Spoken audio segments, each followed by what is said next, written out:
Sarah and I'm a writer and I'm working with Public Works on the Canal Carnival. So this is a space that's been constructed by Public Works. There's a greenhouse with extracts of a story that I was commissioned to write, which is a kind of magical fairy tale about the canal. And there are also some kind of imagined occupations of different spaces, kind of currently disused spaces along the canal space that we're asking people to comment on. And then we've got a kind of production space here with a table and a kind of conversation reading space at the back. And we've been working with the Liverpool Lantern Company, working with particularly kids to kind of make lanterns to go onto the end of the boat structure, and asking people to write wishes for the canal. So we've had everything from chocolate water to fruit boats today.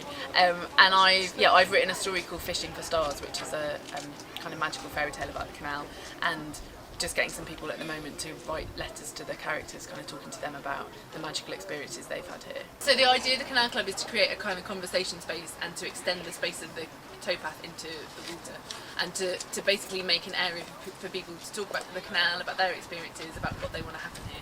Well, I guess it's just, water's always such a kind of beautiful thing to be around, and a lot of people I've talked to today are real kind of, there's something about the water that attracts them to the place, and so I think as a kind of thoroughfare, traffic-free thoroughfare to Liverpool, and there's a lot of scope for being on the canal and being by the canal and using it as a kind of space for interaction. Well, Liverpool is about water, isn't it? The Mersey, the docks, the canal, and kids, fun and water go together. And these kind of sites, particularly something that's novel like this, and kids can come on and have ownership of some of it, and it becomes theirs. What's a shame? In a sense. But they really love it. It's a novel not to idea. do it, isn't it? They're just, you give them a sense of responsibility and they care about it, and it affects the behaviour.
Well improved to what it used to be like. It really is. As you get closer to town, it's really good. But you could do with a little bit more as you're coming in towards the local areas, but towards town, well better.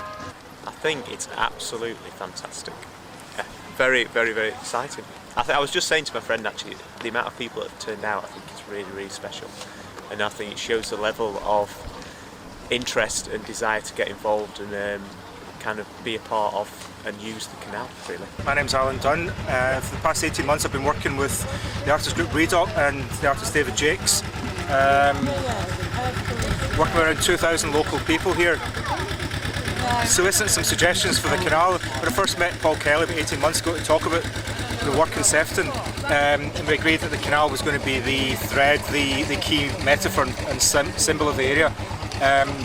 And they thought, rather than us saying what could happen in the canal, why don't we simply ask the locals what could happen in the canal? So we consulted a few thousand people through workshops, and some of the suggestions were for example, hold a procession, hold a parade in the canal. They've come true, get some pedalos, there's some up there, and some people are suggesting more,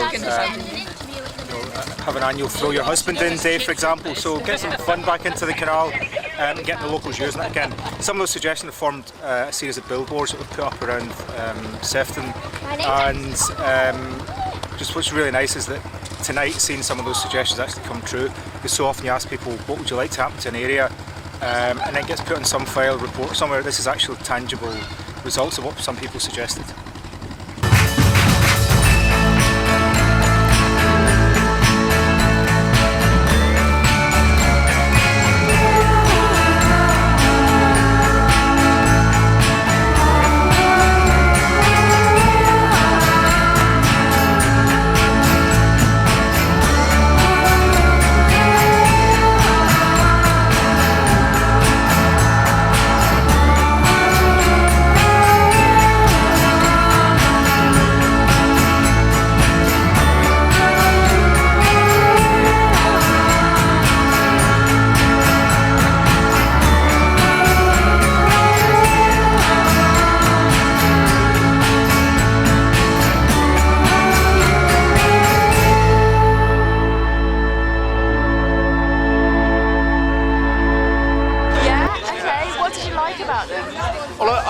First I couldn't work out how it was done. I was looking for where the projection was, and then seeing the guys who can actually move around was brilliant. Yeah.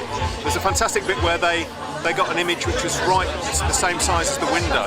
Yes. And then it kind of broke open. It was brilliant. I really enjoyed it. Yeah. And then there was a guy cycling along, and I thought he was part of the project, but he wasn't. It was good. That's great. Where do you think these projections could be used next? I just think any kind of urban space would be fantastic. I mean, I just think there should be more of this kind of stuff in urban environments. Really. Fantastic. Thank you very much. Pleasure. It came alive. Yeah. It was amazing. I've never seen that done like that. She didn't do it on my daughter-in-law. Thank you very much. Anyway, So you enjoyed it? amazing. But And we're you coming like back the tomorrow. animations? Oh good, you're coming back. Oh no, I'm bringing more people tomorrow. We used to 1900s, Absolutely amazing. and Oh. it came into every day, which is fabulous, which is where we all are now. Well, Which that's is it. absolutely fabulous, and it showed you the progression, like the city of Liverpool is having, daughter-in-law. and like this dock at this moment in time is having. So, and to Danilo and Diana, well done, because Oh yes. what they've pulled off in such a short amount Yes, of time yes. is absolutely amazing. So congratulations to But them. this is what just you've little been toast. doing is absolutely amazing. The whole experience of this has been amazing for us. An eye-opener. Yeah, I mean, we kind of like looked at it as a bit cynically, to be honest. We thought it would be a little bit, but to be honest, I looked at it as a way of getting out of 2 days of work, really, which I'm ashamed of because But now? no, it makes it. It makes you I know it realise sounds how like bollocks, but it really does make a difference to the way we think about how we're going to go forward and what we're going to do. Beaver Scout group, and then from us it goes to Cubs and Scouts and then to Explorers. So there's loads we can do badge work wise and encourage the kids to do more in the local environments, involve the community and make them realise and to appreciate their own environments. We have a space that's like quite I suppose it's what everybody's talking about. It's underdeveloped. It doesn't have we've got a big empty backyard that's full of cans and litter and weeds at the moment. But and I kind of thought that we might one day do something with it, possibly, maybe. But now we really do. We have ideas.